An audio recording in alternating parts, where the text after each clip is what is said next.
Hariom Janaki ji.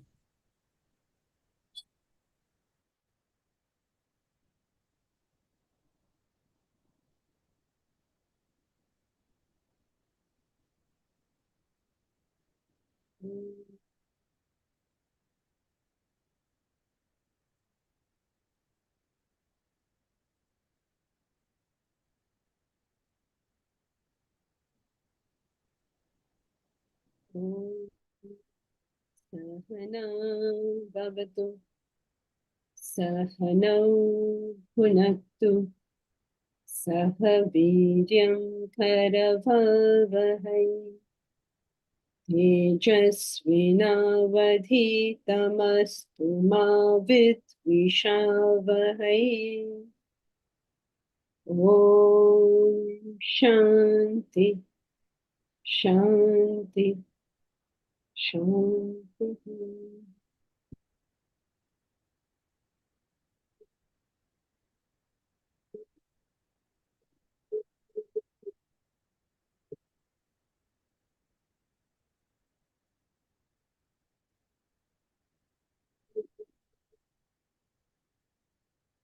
Milind, you have a question?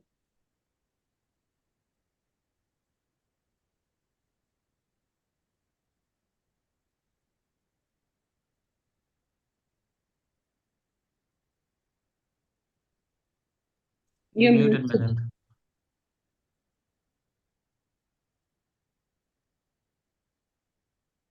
You're muted, Milind.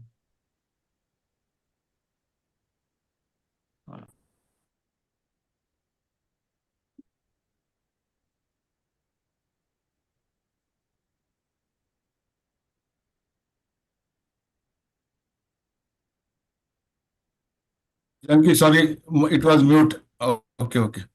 Hariom. Janki ji, in last class we discussed the two laws, law of destiny, law of karma.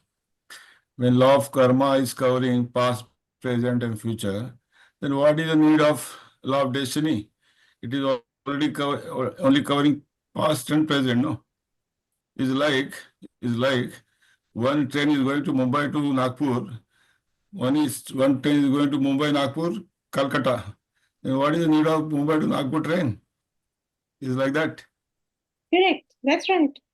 But everybody is familiar. Yes, you're right. You have no reason really for the law of destiny except that this is something everybody knows. Most people know the word destiny and do not understand that it is a subset of karma. So therefore you say that destiny contains this much and karma contains so much. But you're right, it's the same law. Then people will feel that there's some dichotomy, some difference. No, it's the same thing. Okay? It's correct. It is the same.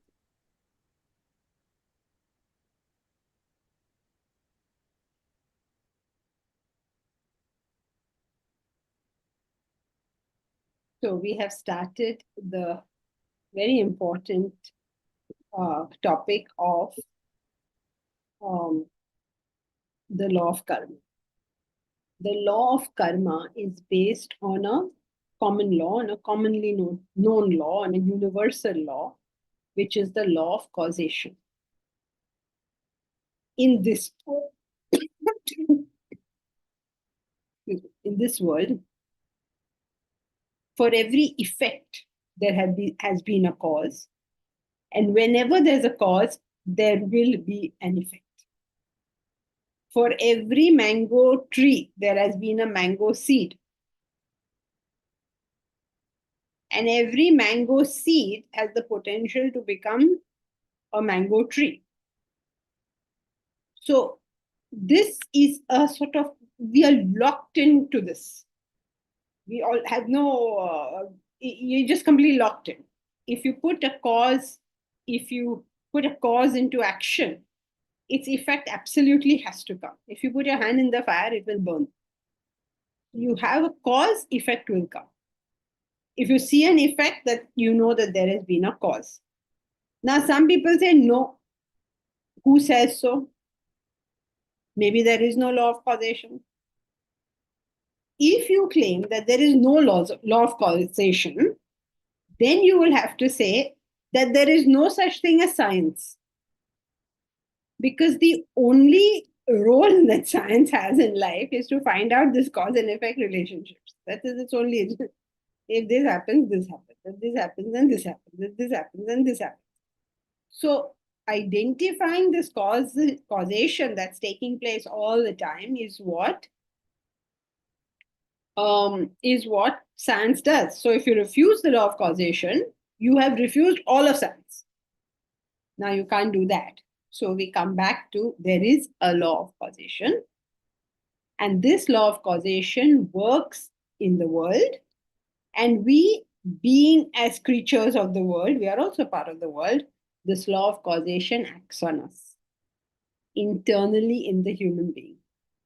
When it acts on us, it has got two ways we can look at it.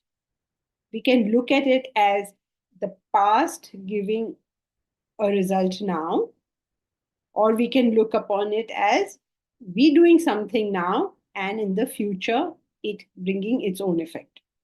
This entire scope is known as the law of karma. When we are referring only to the past, it is called law of destiny. There is one exception to the law of causation, to the law of destiny, to the law of karma, whichever one you want.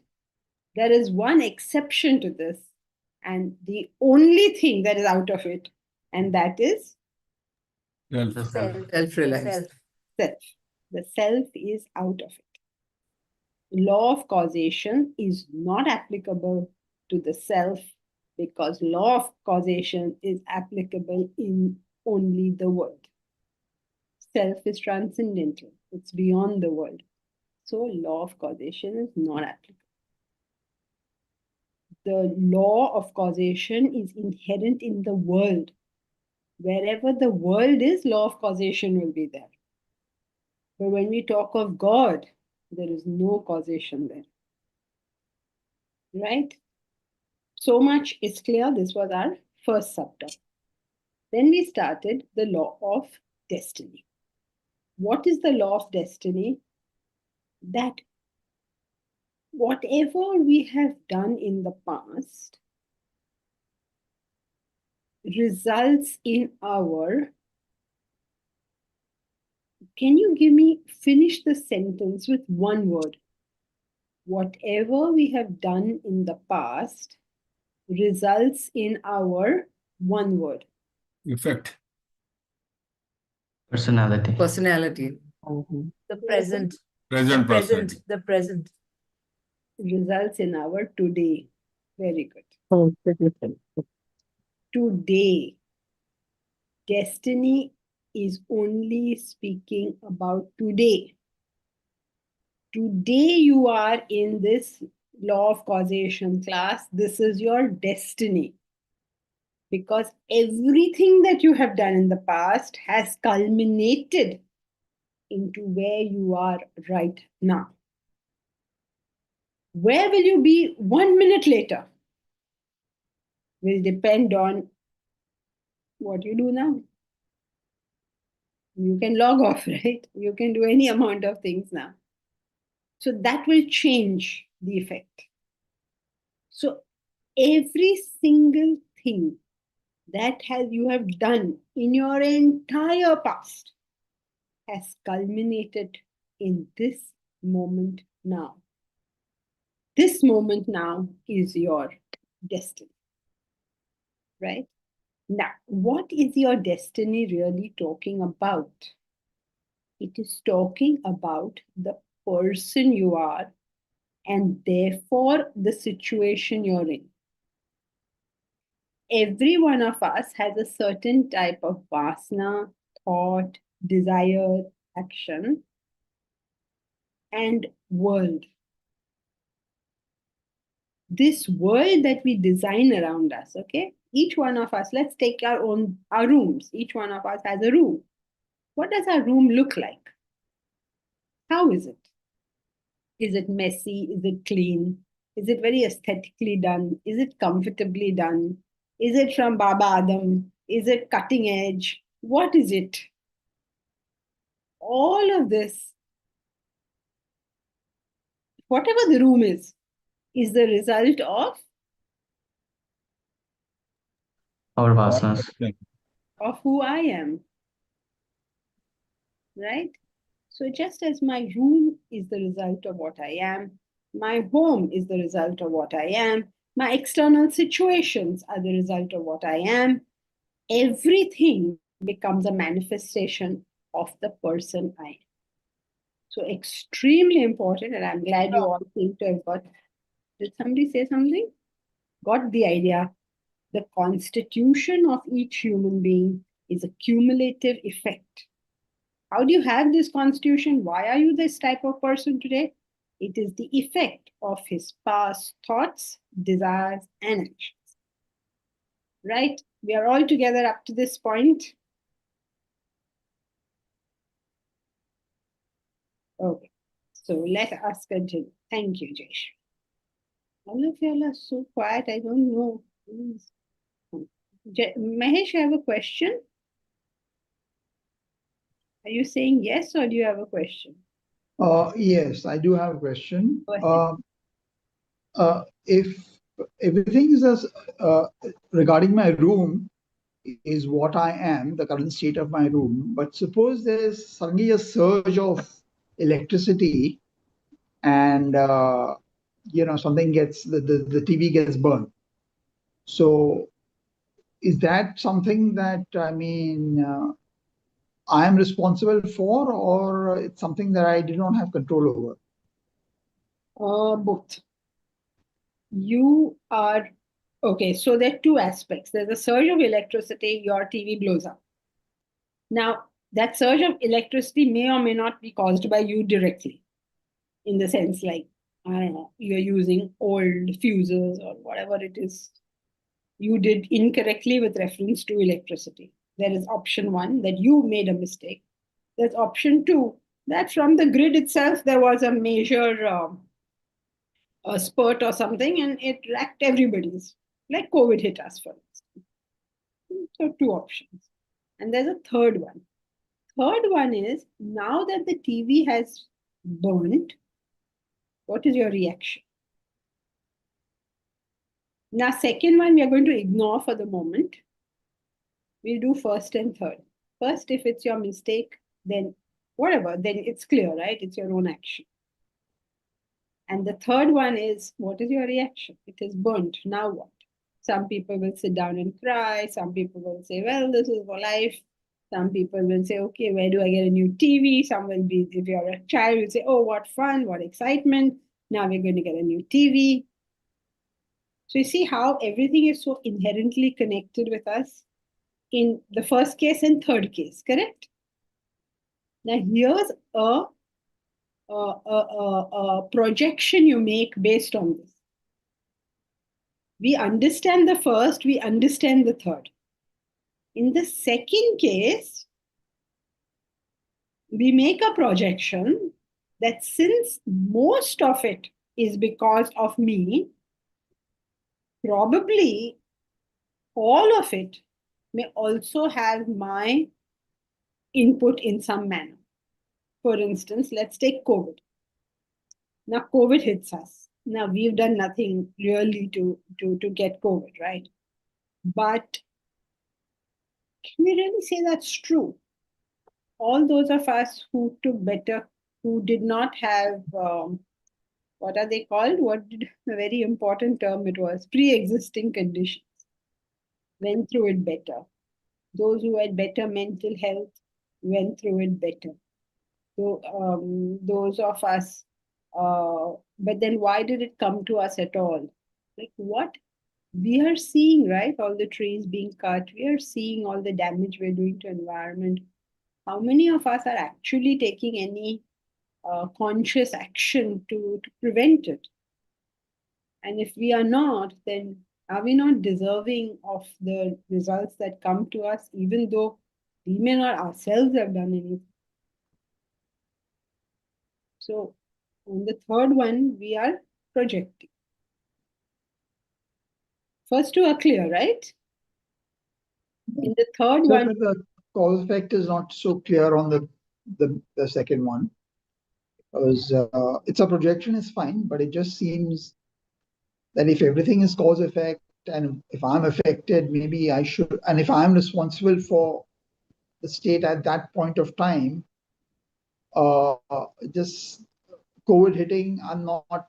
I mean, yeah, I mean, I could have taken better care of my health, but it's and a bit. The environment. projection is a bit tricky. That's all. Yeah, I mean, Yes. I appreciate it, but Yes, it's a of bit. course, that's not something you can establish. But what is easily established is just how much of our own, how much self-efficacy we really do have. That's what we want to establish here. We seem to think, most of us think that it is a lot more out of our control than it actually is.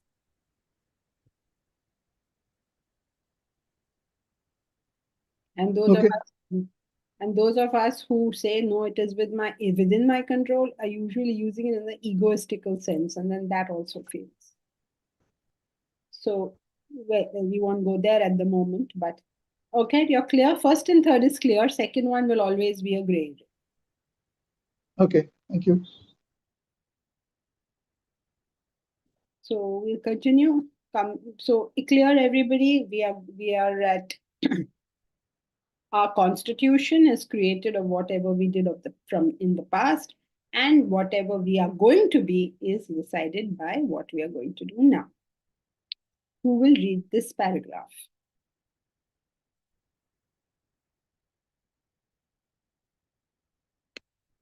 Can I, Jankichi? Please. People are not aware of this imposing law of nature. In their ignorance, they believe destiny is something which is predetermined. Some accept it as a plan ordained by God. Others presume it is a play of stars and planets. Yet others hold it as a stratagem of luck and accident. These are all preposterous presumptions.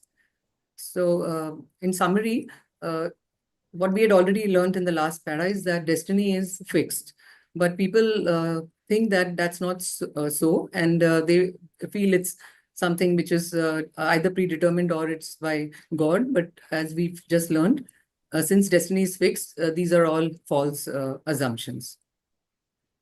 Now wait, some people, yeah, everybody agrees that destiny is fixed. But some people believe that this fixation is done by God, is done by planets, is done by I don't know where the door of your house is. I mean, everybody comes up with their own notions on how it is fixed. So we understand why it is fixed. Why is it fixed? It's the result of our previous thoughts, Because desires, and actions. right, we put all those causes in action, so that result has to come where it's going to be.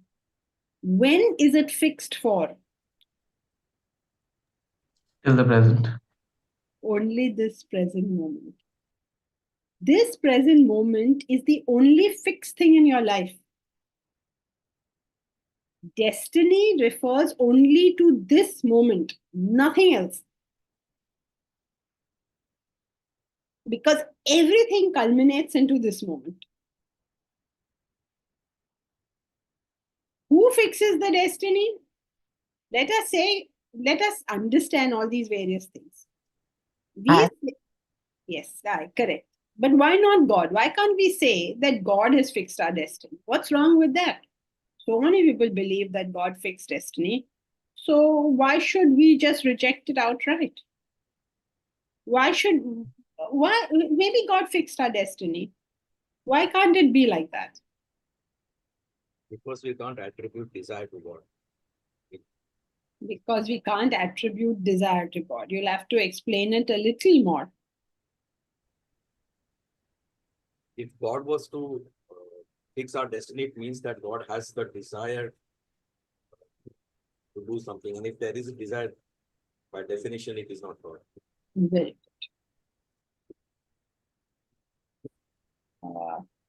So, can we say it is because destiny is the cumulative effect of whatever our past thoughts, actions, etc. That is what destiny is. And that was done by us. And if we do it, then we get the result. That's what we are saying. But some people say, no, not at all. God is done it. So what is your argument against it? Well, here we're talking about God or the self, because Whatever. We God consider gives the God karma is, phala. Because the self is a karta, but they say Ishwar gives karma phala. My understanding, I don't know. these are just words, we have to understand what they mean. But let us first, we come to it later on. Ishwar gives karma phala. What is that supposed to mean? What is the definition of Ishwar? All that, it's become very like koi bhi kuch bhi bolo in this subject. You definitely need definitions, otherwise we just get derailed in our understanding. So we won't go there at the moment. Let's finish this question. Why is it? How would you argue for or against the idea that God fixes our destiny? Sorobjit. May I, Yes. like, God, if God has given us intellect and our power to thought, God is given that control to us. Now, what we are doing, we are conscious about that and we are performing that act or thought or desire, whatever is term. So we are getting the effect of that. That is not arguing for or against the idea that God fixes our destiny. Why can we say, or why do we say, what you're saying is not wrong, what you're saying is correct, but it's not relevant to the question. The question is, many people say God fixes your destiny. Now, what's your argument against it? If you have an argument against it. You can't simply say God gave us choice, because the person will say, no, he didn't. Yeah, I have faced this with some other religious people. I have faced this argument. Yes, so what's the argument? COVID period, and one guy said that I am not going to wear mask because if God has destined me to die, I'll die. This was his logic. So I had countered him saying that, so go and walk on the in front of a train. If God has destined, you will die, or if God says that, we'll do it. I'm not naming that religion, but I hope you can understand whom we are talking about. So there, I gave this point that we are responsible for our actions. So that's why God here is not intervening. This is not an argument. This is your opinion. An argument means you have to give a reason why for or reason against.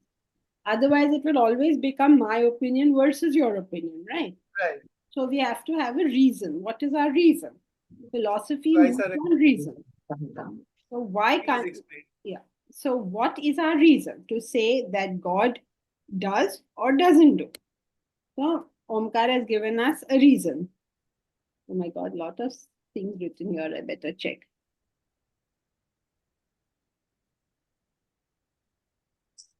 Arun Sehgal, can we say that our reaction is caused by our dependence on external influence? So back to the cause being us. Yes, we can say that, but that doesn't answer the question or doesn't give us an argument for or against. Your statement is correct, but what's the argument for or against that God fixes our destiny? Yeah, sorry, I was a bit late in time. Okay. So I think this for was something the else. answer to Mahesh's question. Okay. Mahesh's question. Mahesh said one, that example that he gave. So. Okay, fine. Yes, so we covered that point, right?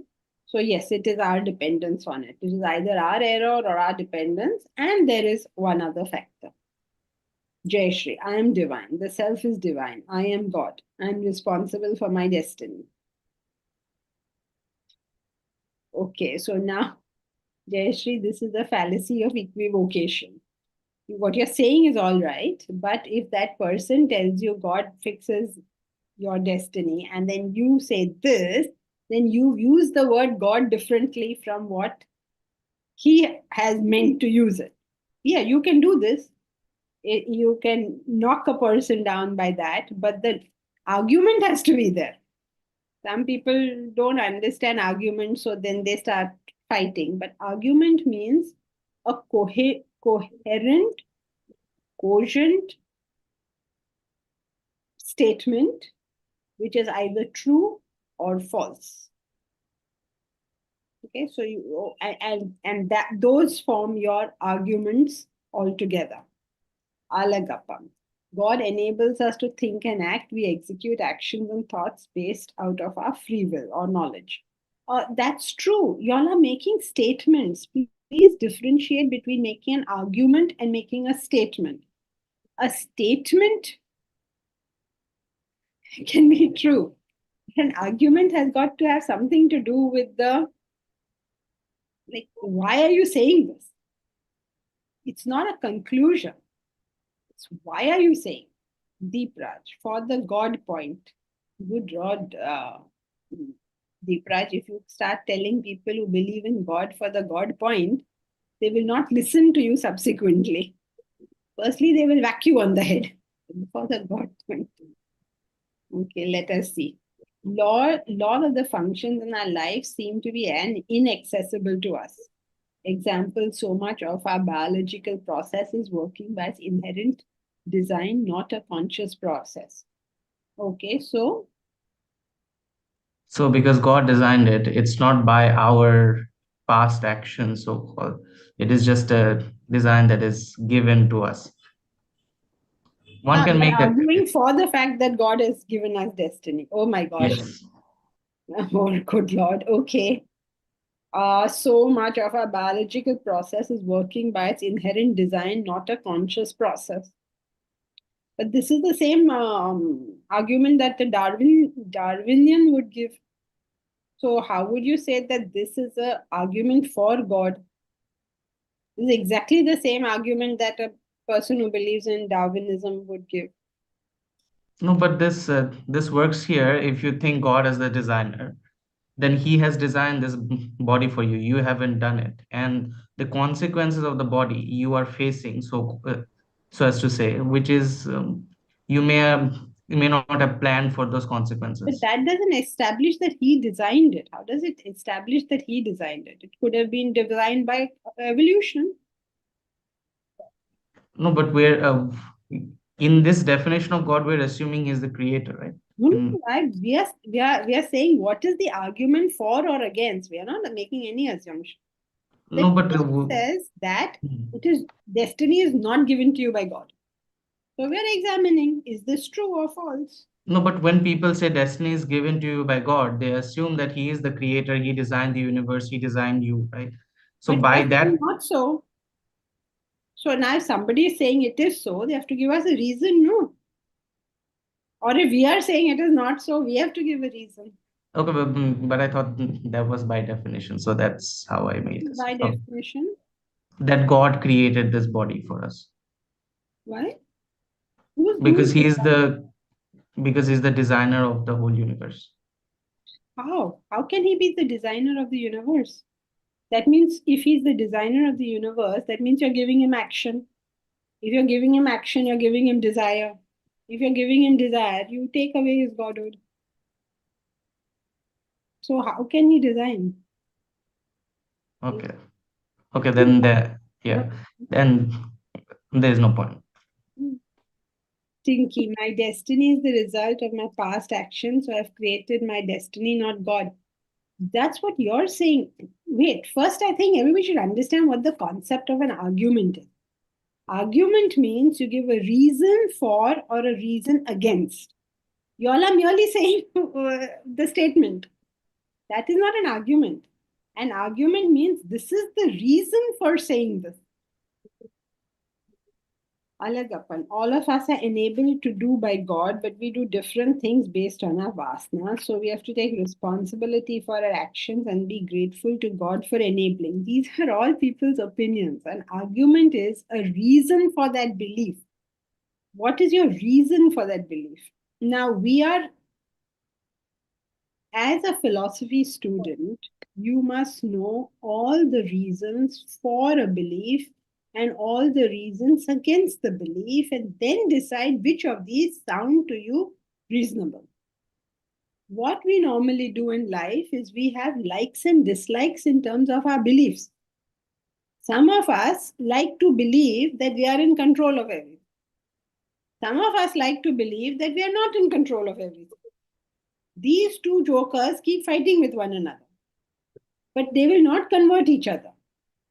As a Vedantin, your job is to see both sides. Yes, Sheetal.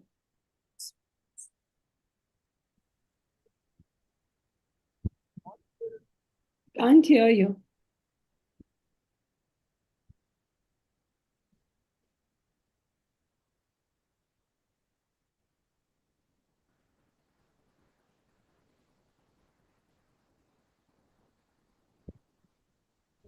I think you'll have to write, Sheetal. Can't hear you.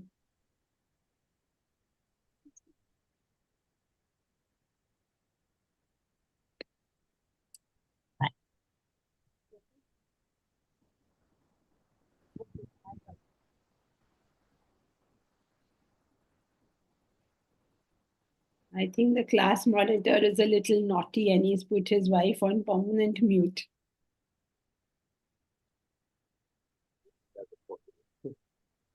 Gandhiji, I wanted to add to my argument. Okay.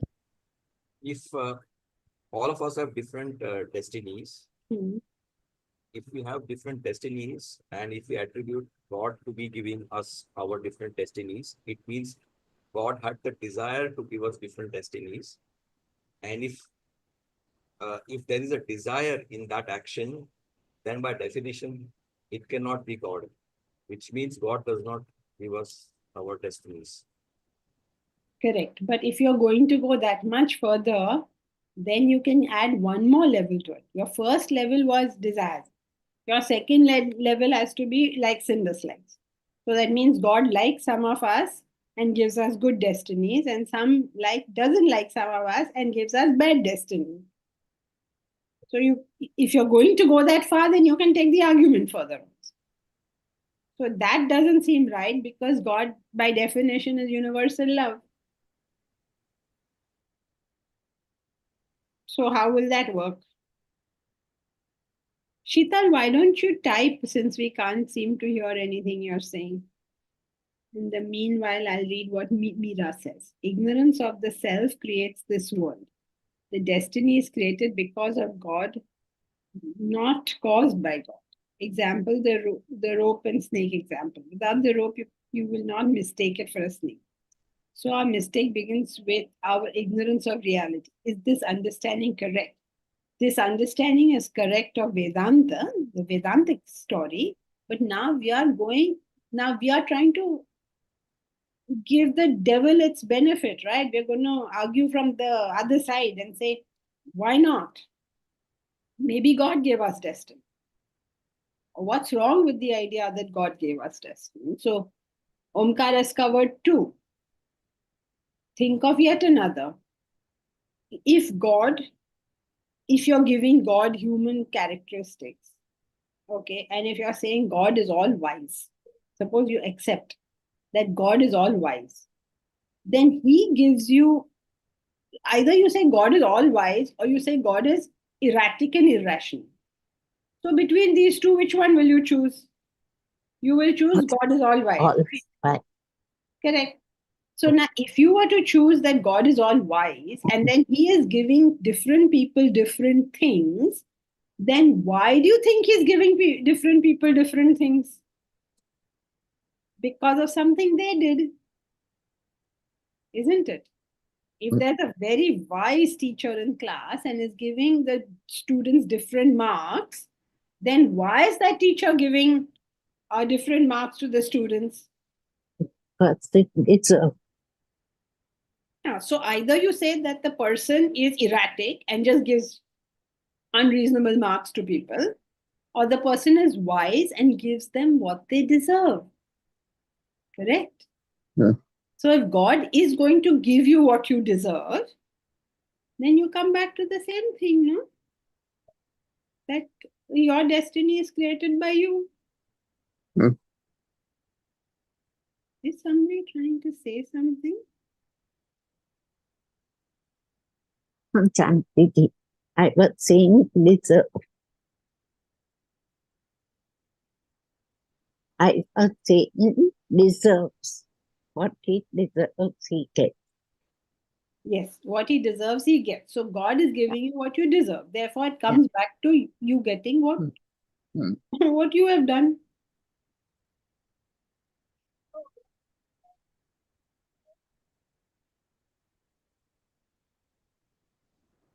Sharad Sanjay Sen.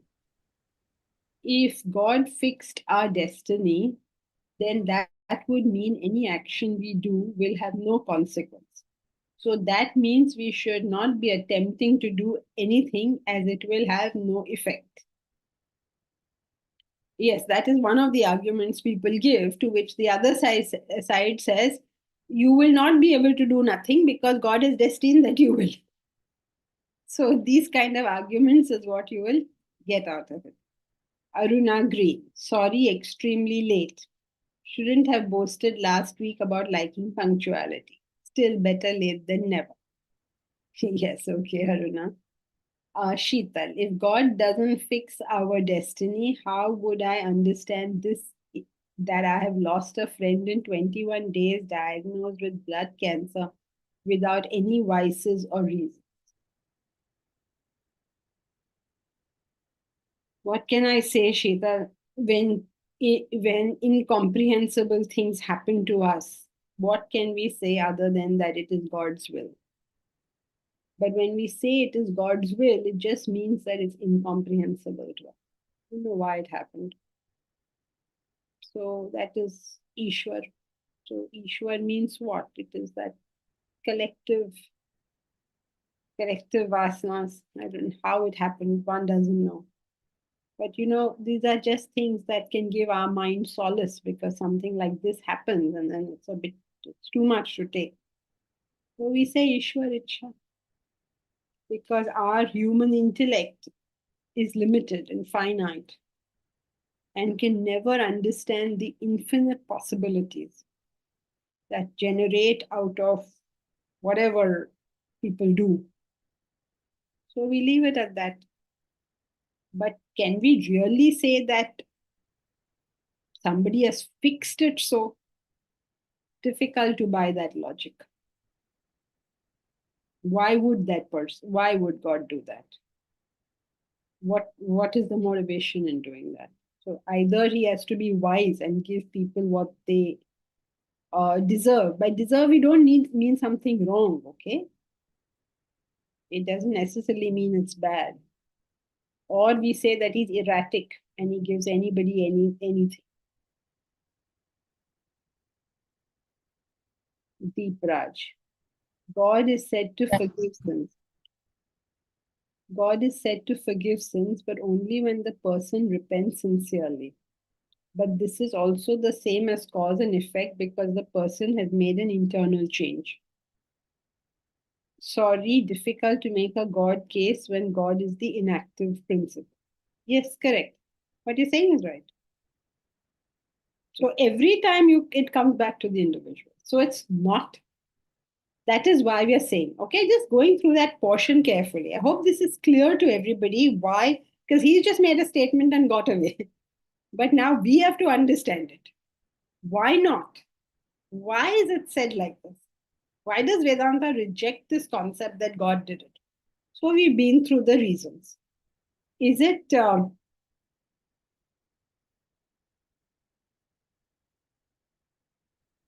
Aruna, have you heard of new Advaita teachers saying the movie is in the can, everything is all destiny? Never mind, Aruna, never think about who said what. Just think about whether what is being said makes sense or not. If everything is destiny, then how is that everything is destiny means? Actually, I won't go about repeating the whole thing. After this class is over, it's on YouTube. So just listen to that first portion. And then you will know that what is in the can. The movie is in the can up to this point. Because you have already done it. Now you're continuing to make the movie. So that cannot be in the can. It is in the recording, whatever, machine now. So up to this moment, it's in the can. Yes, Deepraj?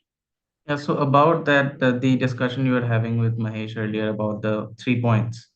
Like God comes into the picture because God is like the placeholder for something we don't know. So because of the second point is like our intellects are limited, we cannot see our involvement. We just put God there and say God did it. So that can also be a reason for why people say God describes others. So you must take your argument slightly forward and say, why did you put God as a placeholder? Why did you not put nature as a placeholder? Why did you not put X as a placeholder? Why did you choose to put God as a placeholder? Because God is the go-to for everything unknown.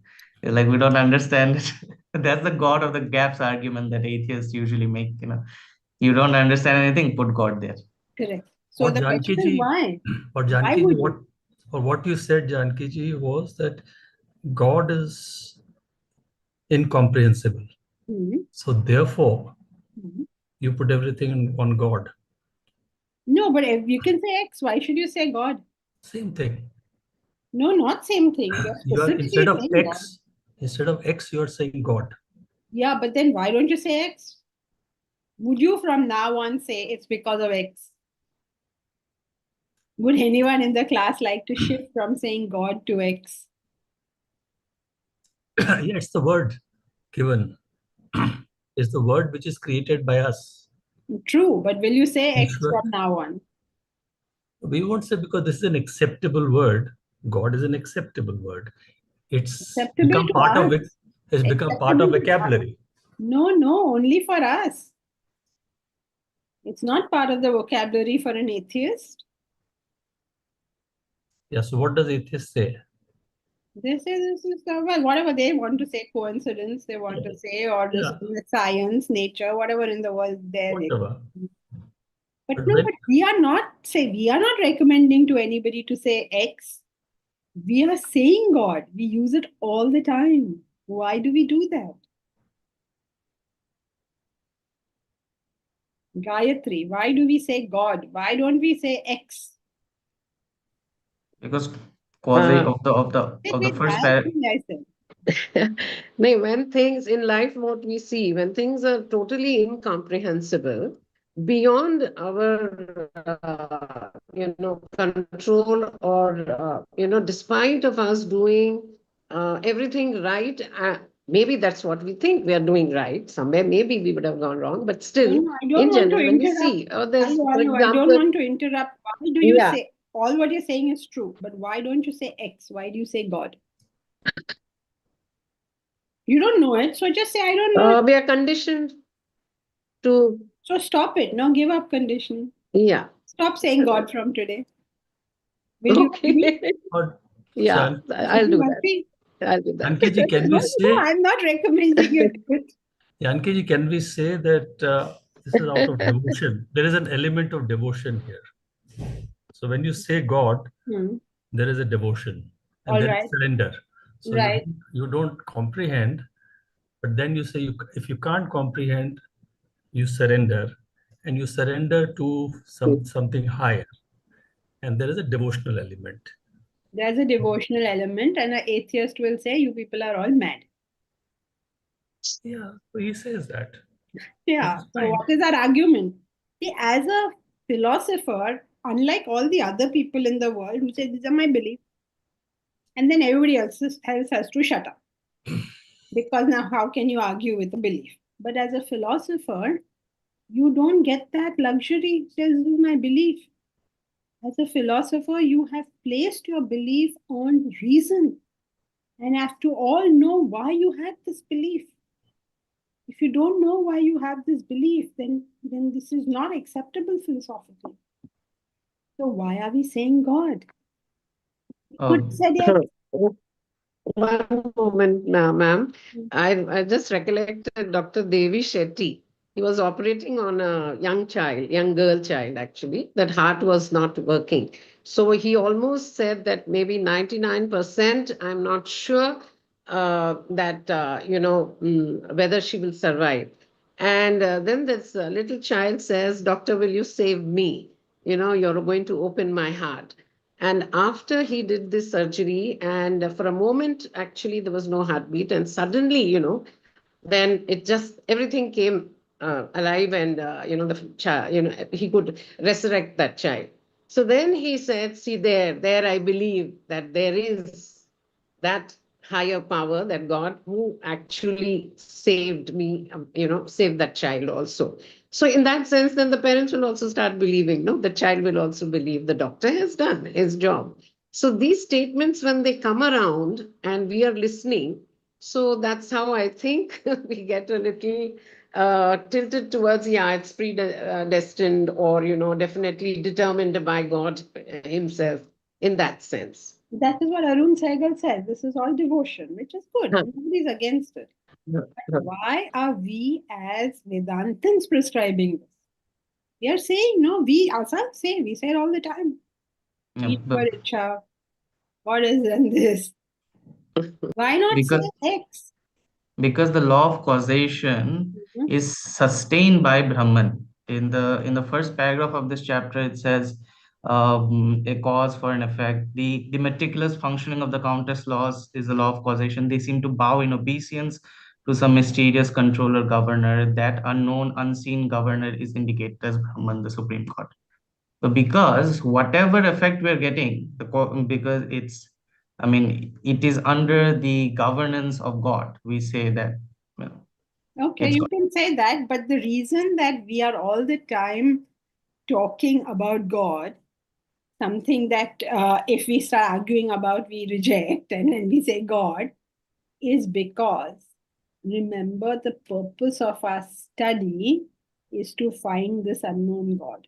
So we are using the terminology transcendental truth, reality, God, to constantly re-energize our process of wanting to know that ultimate truth. That's why we use that terminology.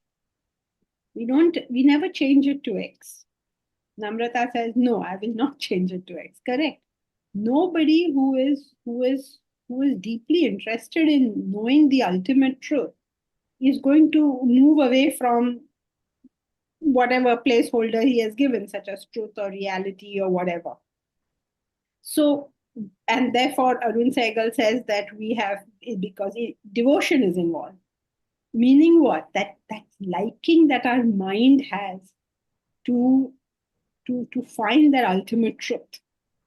And we just constantly reminding ourselves that the very study is for that purpose. Therefore, we're going to use that word. Whichever word anyone chooses to use. Truth, reality, God, Atman, Brahman, whatever, whichever, Christ, Father in heaven, Allah, whatever on earth you want to use. But they're all representative of the same basic idea. And that is what is critical. Okay, so now, coming back to our work. Deepraj, you have a question again? Yeah, so we are saying that in Vedanta, it's not true that God does any of it. But to have that devotion, we just use it as a placeholder to give us that push for our mind to have that devotion. Not to have devotion, to re-energize our pursuit of the truth, of the reality of God. Okay. Not merely devotion. Okay, to basically push us forward. But logically, if you think about it, it's not true. It cannot be so. That's what we cannot be so that God made our destiny. God, yes. Okay. Yes. Thank you. So Janki ji, sorry, just to now talk about the other argument, which you rightly mentioned, that an atheist rejects God. And now he rejects God because he is not pursuing the truth and self, and therefore he is rejecting God? Atheists are of various types. So we will have to then do a little bit more deep diving. An atheist could be somebody who rejects God. Then what is the God that he's rejecting? It could be a personal God. Are you aware that many of the more bhakti-oriented traditions think of Advaita Vedanta as an atheist philosophy? Yes, they think we are atheists. So who are these atheists? We will have to go deeper and deeper into to sort of answer that thing. He rejects it on various grounds. So there are some who say there's no transcendental reality. There are some who say that there is no transcendental reality which can be personalized. So we'll have to go. What does he say? There's no he. There's like the theists are many, the atheists are also many. All right. So that's a topic for a separate, longer discussion. Fair point. Yeah. So, so what are the reasons he said that it is us and not anything else? One is it is God. So we've done that. Then some people say it's a play of stars and planets. Now, why can it not be stars and planets? Maybe planets rule us. Maybe there's no God. Maybe these planets, Mars and Jupiter and all these guys are ruling us. Why can't it be like that? That's why people put those stones and all, no? Some red stone and pink stone and purple stone.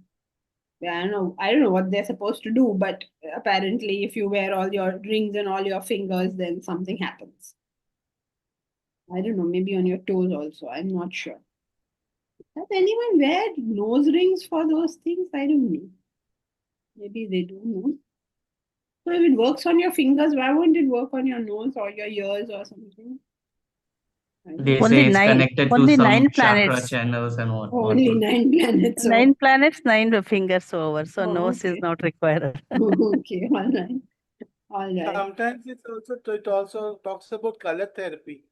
Like when the sun filters through that colored stone.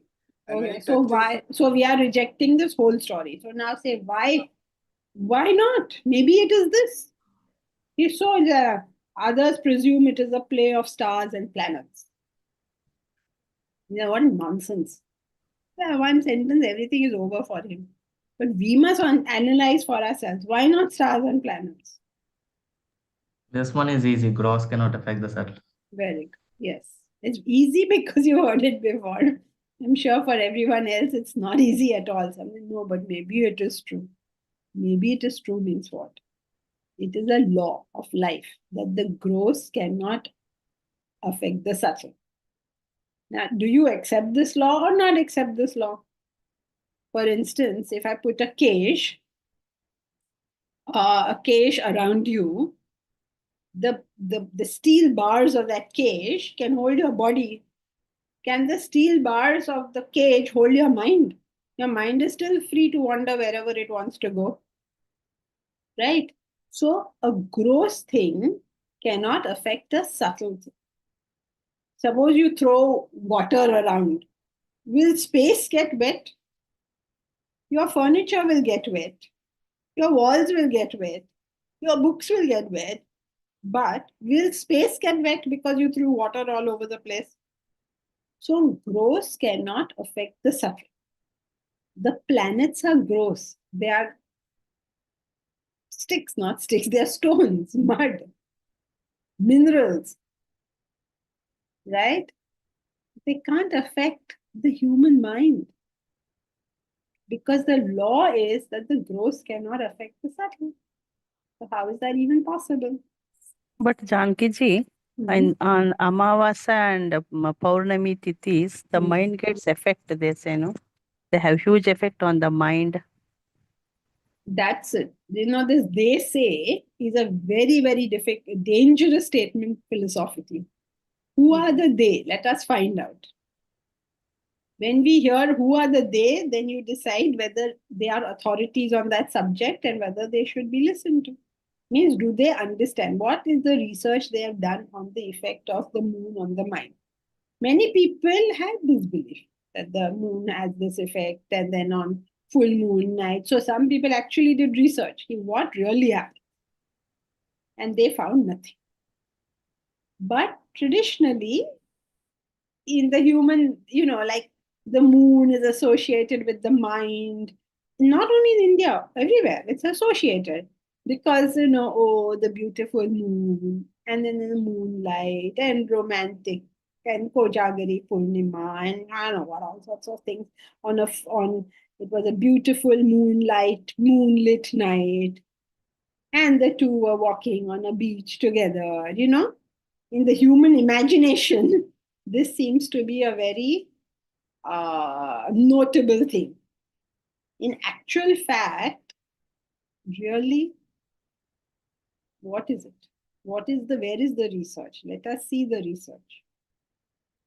Having views is one thing, having opinions is one thing, having them based on something is a completely different thing. In this situation, what is the subtler aspect being referred to? In this situation means which one? That gross cannot affect the subtle. So if the gross is the stones, what is the subtle we are referring to here? Mind and intellect. But that will hold true only if we are believing that the mind and intellect is what is causing our destiny. Then what is? Yeah, I mean, that's what one will argue. Somebody who doesn't know or doesn't understand will argue that like they don't know what is destiny. So why will they attribute it to mind and intellect? Why will they attribute it to mind and intellect?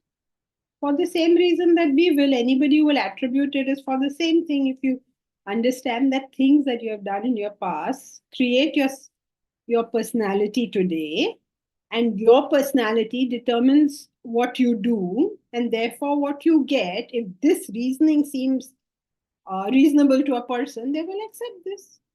If they feel no, the God will erratically give it to you, or that the stars will erratically give it to you, then they will accept that.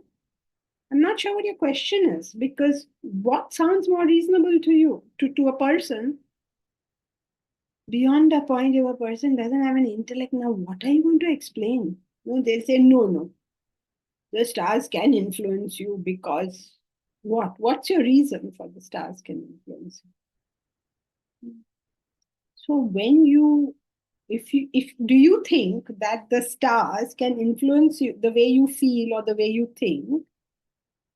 Is your answer yes or no? And does how you feel or how you think determine what you do?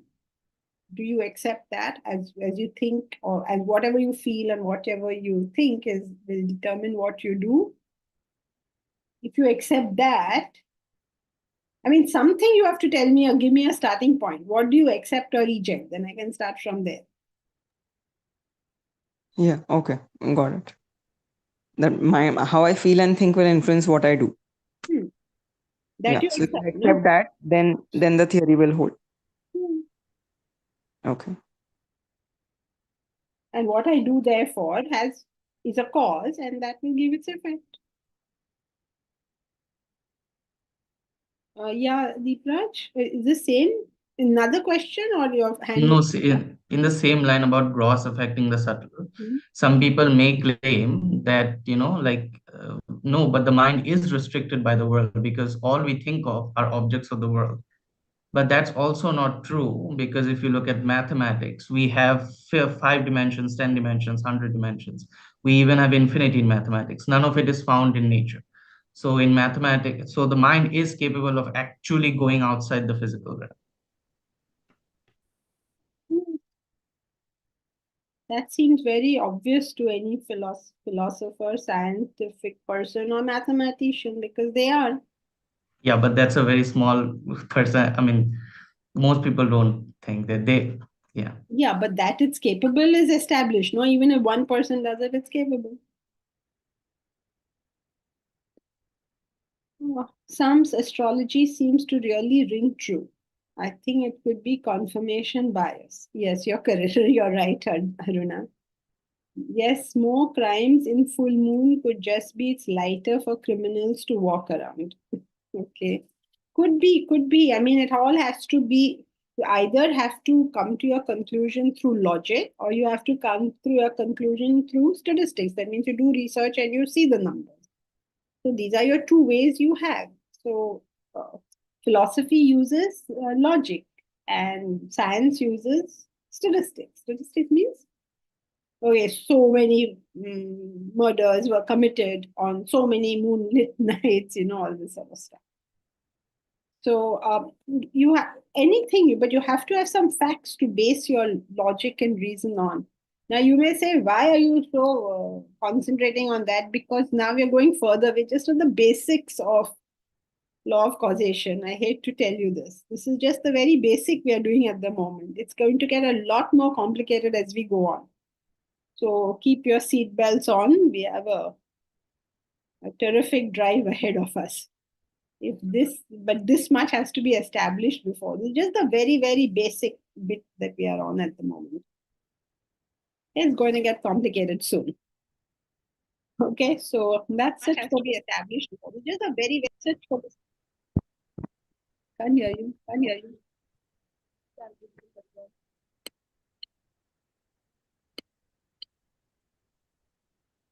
Are you saying something?